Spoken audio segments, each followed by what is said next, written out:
আমি বুলবুল আহমেদ, সহকারী অধ্যাপক, সন্তান মহিলা কলেজ। আমি আজকে প্রথম বর্ষের ছাত্রীদের অনলাইনে ক্লাসের জন্য স্বাগতম। আজকে আমি যুক্তিবিদ্যার প্রথম বর্ষের ছাত্রীদের জন্য ক্লাস নেব এবং প্রথম বর্ষের তৃতীয় অধ্যায় পদ সম্পর্কে পড়াবো। তোমরা ঘরে আসো, ভালো আছো। আমি আজকে ক্লাসের জন্য তোমাদের স্বাগত জানাই। আমি আজকে পদের যে বিষয়গুলো নিয়ে পড়াবো তার মধ্যে পদের অর্থ, পদের সংজ্ঞা, উদাহরণ, সংকীর্ণ অর্থে পদ, ব্যাপক অর্থে পদ, শব্দের শ্রেণী বিভাগ এবং পদ ও শব্দের মধ্যে পার্থক্য। যুক্তিবিদ্যার প্রধান আলোচ্য বিষয় হচ্ছে অনুমান। অনুমান একটি মানসিক প্রক্রিয়া, আর অনুমান যখন ভাষায় প্রকাশিত হয় তখন সেটাকে বলা হয় যুক্তি। একটি যুক্তি কয়েকটি যুক্তি বাক্যের সমন্বয়ে গঠিত হয়। প্রতিটি যুক্তিবাক্যে আবার তিনটি অংশ আছে। একটা হচ্ছে উদ্দেশ্য,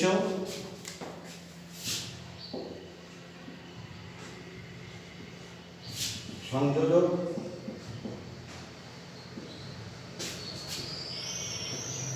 বিধেয়। প্রতিটি যুক্তিবাক্যের তিনটি অংশ আছে: উদ্দেশ্য, বিধেয়, সংযোজক। এই তিনটি অংশের মধ্যে উদ্দেশ্য ও বিধেয় দুটি পদ থাকে। উদ্দেশ্য এবং বিধেয় দুটি পদ থাকে।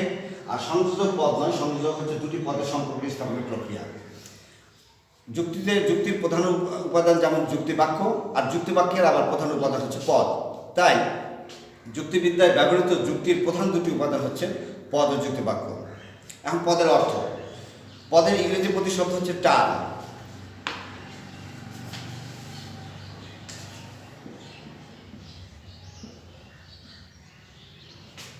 ইংরেজি প্রতিশব্দ হচ্ছে টার্ম। এই টার্ম শব্দটা ল্যাটিন শব্দ টার্মিনাস থেকে আসছে।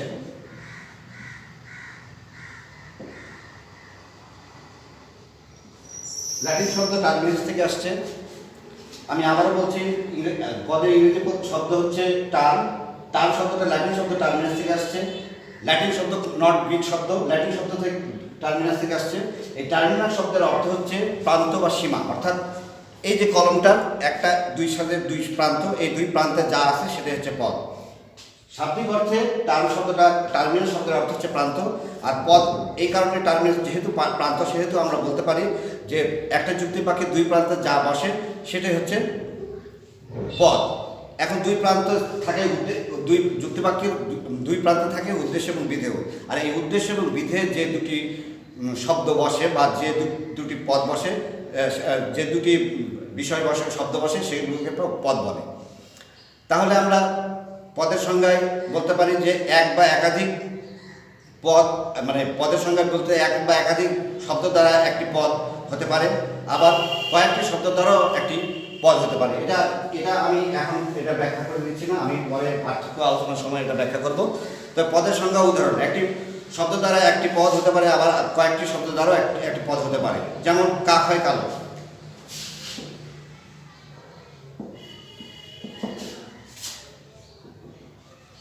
এখানে একটি শব্দ দ্বারা পদ, এটাও একটি শব্দ দ্বারা পদ। কিন্তু যখন আমি বলবো যে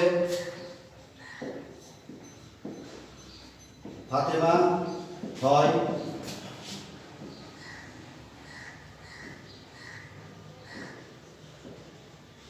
সান্তাহার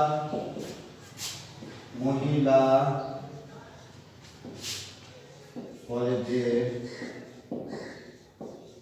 ছাত্রী, আমি যখন বলছি যে ফাতেমা হয় সান্তাহার মহিলা কলেজের ছাত্রী, তখন এখানে উদ্দেশ্যে যে পদটা আছে একটি মাত্র পদ, কিন্তু বিধেয় অনেকগুলো শব্দ আছে, কিন্তু পদ হলো একটি। অর্থাৎ যুক্তিবাক্যের দুই প্রান্তে যা বসে সেটাই হচ্ছে পদ। এখন আমরা বিভিন্ন যুক্তিবিদ বিভিন্নভাবে যুক্তিবিদ্যার সংজ্ঞা দিয়েছেন। তার মধ্যে ল্যাটা এবং ম্যাকবেথ বলেন যে একটি পদ হলো একটি যুক্তিবাক্যের উদ্দেশ্য বা বিধেয়। যুক্তিবাক্যের যা সম্পর্কে কিছু বলা হয় এবং যা কিছু বলা হয় তার জন্য এই পদ ব্যবহৃত হয়। এখানে যুক্তিবিদ ল্যাটা এবং ম্যাকবেথের সংজ্ঞা, এখানে সংজ্ঞা দুই তিনটা বা দুটো দিলেই যথেষ্ট। আর একজনের কথা বলা যায়, আরও দুইজন, যেমন মেলন বলছে একটি পদ হলো একটি শব্দ বা কতগুলো শব্দের সমষ্টি যা একটি বাক্যের একটি উপাদান গঠনে সক্ষম। আবার শাস্ত্রী বলেন, পদ সম্পর্কে বলেন যে একটি যুক্তি বাক্যের উদ্দেশ্য বা বিধেয় হিসেবে যা কিছু চিন্তা করা যায় তাকেই পদ বলে।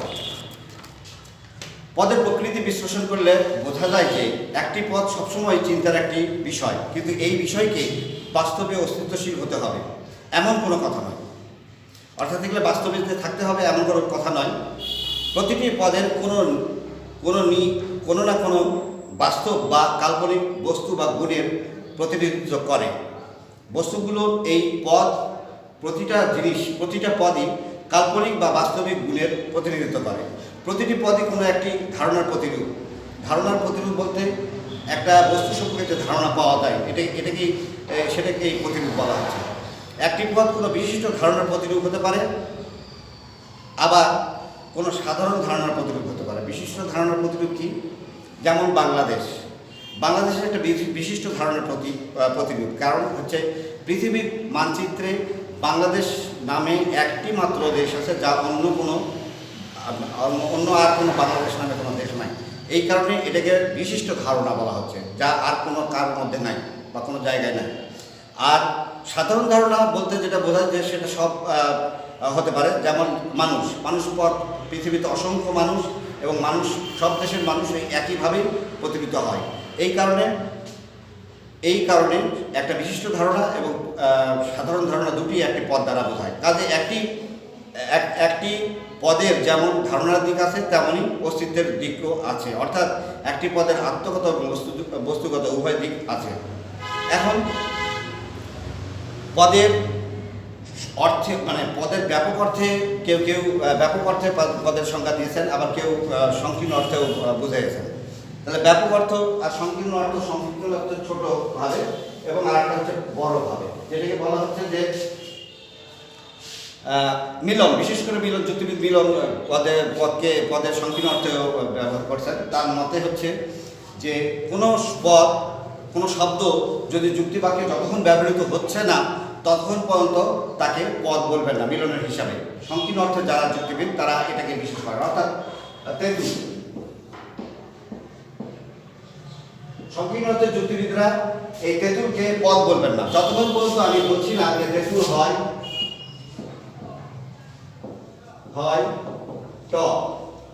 অর্থাৎ যখন তেঁতুলকে তেঁতুল হিসেবে ব্যবহার করে একটা যুক্তিবাক্য আকারে প্রকাশ করলাম, তখন এটাকে পদ বলতে রাজি। এটাকে সংকীর্ণ অর্থে যখন যুক্তিবাক্যে ব্যবহৃত হচ্ছে এমন পদকে সংকীর্ণ অর্থে যুক্তিবিদরা পদ বলছেন। বাকি যতক্ষণ পদ ব্যবহার না হচ্ছে ততক্ষণ পদ তাকে পদ বলছেন না। ব্যাপক অর্থে পদ হচ্ছে যে ব্যাপক অর্থে যুক্তিবিদরা বলছেন যে পদ যুক্তিবাক্যে ব্যবহৃত হওয়ার যোগ্যতা রাখে, অর্থাৎ ব্যবহৃত হয়নি কিন্তু তাকে ব্যবহার করা যাবে, এমন পদকে এমন শব্দকে পদ বলে মনে করেন। এটা হচ্ছে ব্যাপক অর্থের পদ। এখন পদ এবং শব্দের মধ্যে পার্থক্য নিরূপণের পূর্বে আমাদের জানা দরকার এই পার্থক্যের উপর ভিত্তি করে যুক্তিবিদ্যায় শব্দগুলোকে তিন ভাগে বিভক্ত করছেন। একটা হচ্ছে পদযোগ্য শব্দ,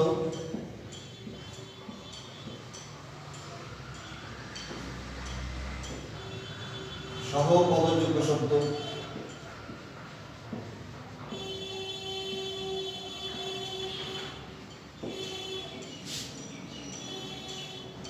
পদ নিরপেক্ষ বা পদ অযোগ্য।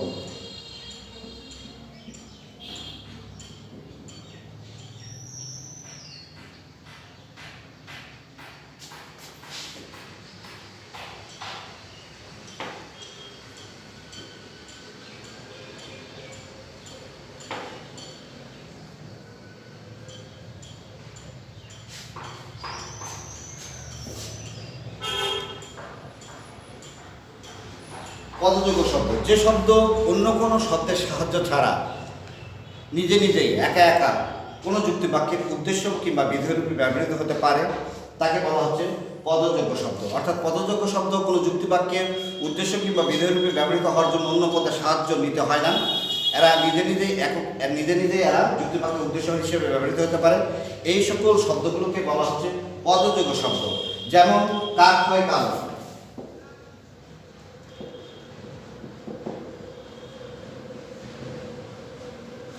কাক হয় কালো। এখানে কাক ও কালো এই শব্দ দুটো যুক্তিবাক্যে ব্যবহৃত হওয়ার জন্য অন্য কোনো পদের সাহায্য নিতে হয়নি। এই কারণে এই পদগুলোকে বলা হচ্ছে কাক এবং কালো, এই শব্দ দুটোকে বলা হচ্ছে পদযোগ্য শব্দ। 2 নম্বরে আছে সহপদযোগ্য শব্দ। যে সকল শব্দ অন্য পদের সাহায্য নিয়ে, অর্থাৎ বিশেষ করে সব পদযোগ্য শব্দের সাহায্য নিয়ে কোনো যুক্তিবাক্যের উদ্দেশ্য কিংবা বিধেয় রূপে ব্যবহৃত হতে পারে তাকে সহপদযোগ্য শব্দ বলে। অর্থাৎ সহপদযোগ্য শব্দগুলো পদযোগ্য শব্দের সাহায্য নিয়ে যুক্তিবাক্যের উদ্দেশ্য এবং বিধেয় রূপে ব্যবহৃত হয়। একা একা নিজে নিজে স্বাধীনভাবে এককভাবে কখনো যুক্তিবাক্যের উদ্দেশ্য বিধেয় রূপে ব্যবহৃত হতে পারে না। এই সকল পদগুলোকে বলা হচ্ছে সহপদযোগ্য শব্দ। সহপদযোগ্য শব্দ যেমন এবং, ও, আর, টি, এবং, ও, আর, টি ইত্যাদি। যেমন টি, শুধু টিকে যদি উদ্দেশ্য বা বিধেয় রূপে ব্যবহৃত করা হয় যুক্তিবাক্যে তাহলে সেটা বাক্য হিসেবে হবে না। কিন্তু যদি বলা হয় ছেলেটি হয়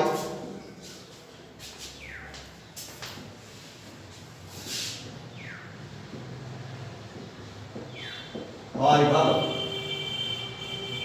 এখানে টি শব্দটা ছেলেটি, এই টি শব্দটা ছেলের সঙ্গে যুক্ত হয়ে অর্থাৎ পদযোগ্য শব্দের সঙ্গে যুক্ত হয়ে যুক্তিবাক্যে ব্যবহৃত হয়েছে, এই কারণে এটাকে সহপদযোগ্য শব্দ। তবে কার্ভেট্রিক পদযোগ্য শব্দ এবং সহপদযোগ্য শব্দের পার্থক্য নিরূপণের জন্য পার্থক্য নির্দেশনা কার্ভেট্রিক বলছেন যে একটা শব্দ পদযোগ্য শব্দ না সহপদযোগ্য শব্দ তা নির্ভর করে পদটি ব্যবহারের উপর, অর্থাৎ ব্যবহারের উপরে নির্ভর করে। যেমন এখানে ছেলে যদি বলা হয়, এখানে বলা যদি যায় যে রহিম হয় ভালো,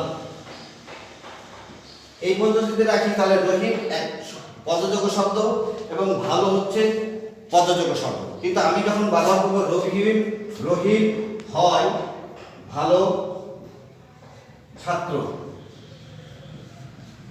তখন এই ভালো শব্দটা পদযোগ্য থেকে সহপদযোগ্য হয়ে যাবে, কারণ এখানে ছাত্র হবে। এখানে রহিম হয় ভালো ছাত্র, এখানে ভালো শব্দটা ছাত্রের সাথে যুক্ত হয়ে এটা সহপদযোগ্য শব্দ হবে। অর্থাৎ একটি পদ পদযোগ্য শব্দ না সহপদযোগ্য শব্দ কার্ভেট্রিক হিসেবে সেটা নির্ভর করছে যে ওই পদটি যুক্তিবাক্যে ব্যবহারের উপর নির্ভর করে। এখন পদ নিরপেক্ষ, যে পদগুলো যুক্তিবাক্যে কখনো ব্যবহৃতই হয় না বা ব্যবহার হওয়ার যোগ্যতায় রাখে না সেই সকল পদগুলোকে পদ নিরপেক্ষ বলে। অর্থাৎ নিরপেক্ষ পদগুলো কখনো যুক্তিবাক্যের উদ্দেশ্য বা বিধেয় রূপে ব্যবহার হতে পারে না, কখনোই হতে পারে না। এই পদগুলোকে বলা হয় পদ নিরপেক্ষ। যেমন ছি, হায়, এই টাইপের শব্দগুলো যুক্তিবাক্যে কখনো ব্যবহৃত হতে পারে না। এখন এই যে 3 প্রজাতির পদ, এই পদের উপর নির্ভর করে আমরা পদ এবং শব্দের মধ্যে পার্থক্য নিরূপণ করব। 1 নম্বর, আমি এগুলো মিশিয়ে দিলাম।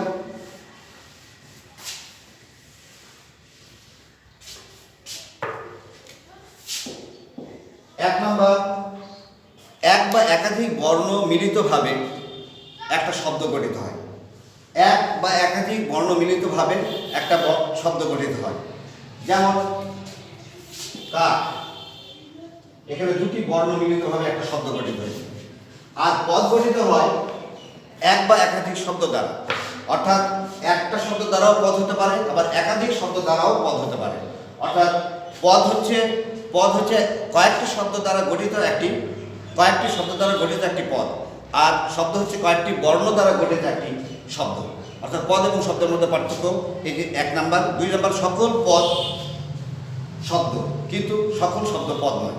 আমরা জানি যে আমরা যে আগে পড়ছি যে পদযোগ্য শব্দ, সহপদযোগ্য শব্দ এবং পদ নিরপেক্ষ, এই 3টি শব্দের মধ্যে পদ নিরপেক্ষ শব্দগুলো কখনোই শব্দ হিসেবে ব্যবহৃত হতে পারে না, কিন্তু পদযোগ্য শব্দ এবং সহপদযোগ্য শব্দ এই 2টি শব্দ যুক্তিবাক্যে পদ হিসেবে ব্যবহৃত হয়। কাজেই সকল শব্দ পদ নয়, যেমন পদ নিরপেক্ষ কখনো পদ হতে পারে না। তাই কিন্তু সকল পদই শব্দ, অর্থাৎ যে শব্দগুলো যুক্তিবাক্যে ব্যবহৃত হয়েছে সেগুলো একসময় শব্দের অন্তর্গত ছিল। যে পদগুলো যুক্তিবাক্যে ব্যবহৃত হয়েছে, আমি আবার বলছি, যে পদগুলো যুক্তিবাক্যে ব্যবহৃত হয়েছে সেগুলো একসময় শব্দের অন্তর্গত ছিল, কিন্তু পৃথিবীতে যত শব্দ আছে সবগুলো যুক্তিবাক্যে ব্যবহৃত হয় না। তাই আমরা এই কথা বলতে পারি যে সকল পদই শব্দ, কিন্তু সকল শব্দ পদ নয়। 3 নম্বরে একটি যুক্তিবাক্যের মাত্র দুটি পদ থাকে। আমরা জানি যে উদ্দেশ্য এবং বিধেয়ের দুটি পদ, যুক্তিবাক্যের 3টি অংশের মধ্যে উদ্দেশ্য এবং বিধেয়ের দুটি পদ। কিন্তু যে যুক্তিবাক্যে দুটি পদ থাকে সেই যুক্তিবাক্যের শব্দের সংখ্যা অনেক হতে পারে। যেমন আমি লিখতে পারি যে রহিম ও করিম হয় সরকারি কলেজের ছাত্র। এখানে রহিম ও করিম এখানে দুটি শব্দ দ্বারা একটি পদ, এখানে পদ একটি কিন্তু শব্দ দুটি। ঠিক তেমনি বিধেয় আছে সরকারি কলেজের ছাত্র, এখানে সরকারি কলেজ এবং ছাত্র 3টি শব্দ, কিন্তু এখানে পদের সংখ্যা একটি। অর্থাৎ একটি যুক্তিবাক্যের দুটি পদ থাকে, কিন্তু সেই যুক্তিবাক্যের শব্দের সংখ্যা 2-এর অধিক হতে পারে। 3 নম্বরে যুক্তিবিদ্যায় 4 নম্বরে যুক্তিবিদ্যার শব্দকে 3 ভাগে ভাগ করা যায়: পদযোগ্য শব্দ, সহপদযোগ্য শব্দ এবং পদ নিরপেক্ষ। যুক্তিবিদ্যায় শব্দকে 3 ভাগে ভাগ করা যায়: পদযোগ্য শব্দ, সহপদযোগ্য, পদ নিরপেক্ষ। এই 3 প্রকার শব্দের মধ্যে কেবলমাত্র পদযোগ্য শব্দ এবং সহপদযোগ্য শব্দ যুক্তিবিদ্যায় ব্যবহৃত হয়, পদ নিরপেক্ষ কখনোই ব্যবহৃত হয় না। 5 নম্বর একটি যুক্তিবাক্যের অর্থাৎ 5 নম্বরে আসবে এরকম হচ্ছে যে 5 নম্বর হচ্ছে একটা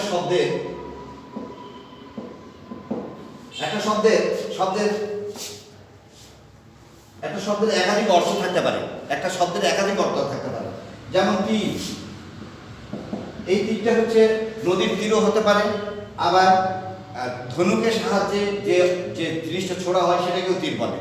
অর্থাৎ এই শব্দটার একাধিক অর্থ থাকতে পারে, কিন্তু যুক্তিবাক্যে একটি পদে একটি মাত্র অর্থ থাকে, একাধিক অর্থ থাকে না।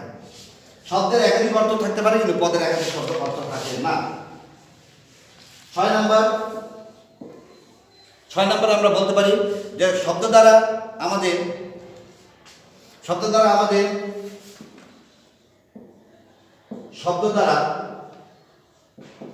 আমাদের চিন্তা, অনুভূতি, ইচ্ছা।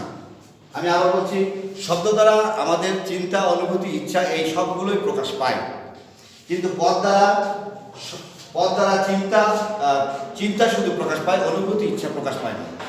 পদ দ্বারা চিন্তাও প্রকাশ পায়, কারণ চিন্তা হচ্ছে জ্ঞানানুভূতিমূলক প্রক্রিয়ার মধ্যে সর্বোচ্চ স্তর, আর এই স্তরটাকেই বলা হচ্ছে চিন্তা। আর পদের দ্বারা শুধুমাত্র চিন্তা প্রকাশিত হয়, ইচ্ছা, অনুভূতি প্রকাশ পায় না।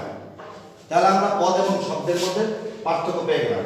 আমরা পদের অর্থ পেলাম, পদের সংজ্ঞা ও উদাহরণ আমরা দিয়েছি। সংকীর্ণ অর্থে পদ ব্যবহার করা, ব্যাপক অর্থে পদ ব্যবহার করা, এটা পাইছি। পদ ও শব্দের শ্রেণীবিভাগ, অর্থাৎ শব্দের শ্রেণীবিভাগ এটা পেলাম। এখন পদ ও শব্দের মধ্যে পার্থক্য, এই সব কটাই পেলাম। এইখানে পদ এবং শব্দের যে যুক্তিবিদ্যায় পদ এবং শব্দের যে গুরুত্ব যথেষ্ট আছে, এখানে তা আলোচনা করা হলো। আগামী ক্লাসে আমরা পদের ব্যাকতথ্য এবং জাতথ্য নিয়ে আলোচনা করব। সেই পর্যন্ত তোমাদের সবাইকে স্বাগতম জানাই। ঘরে থাকো, ভালো থাকো, সুস্থ থাকো। আল্লাহ হাফেজ।